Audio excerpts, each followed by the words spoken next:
The boy had just helped an old man cross the street. As he walked back to his car, an old woman standing nearby smiled and said, "You've done a good deed. Let me bless you." She stepped forward, placed her hand on his head, and for a moment a flash of lightning seemed to flicker in his eyes. The boy got back into the car and reached to close the window, but instead he accidentally yanked the joystick right out of the door. He stared at it, confused. Then suddenly he felt a strange sensation, like rain was coming. He told his mom and brother, but they laughed. "There's not a cloud in the sky," they said, but the next second it started pouring. At first the boy didn't think much of it, but soon stranger things began to happen. His terrible eyesight, which had required thick glasses, was suddenly perfect.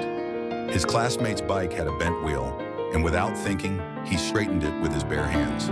When he was called into the principal's office, he suddenly said, "Close the window, the glass is going to crack in 5 seconds. Sure enough, it did.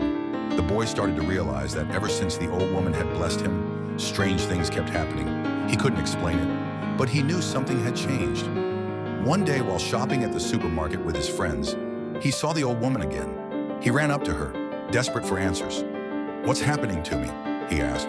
But the old woman just smiled and said something cryptic. "The blessing is also a test. Use it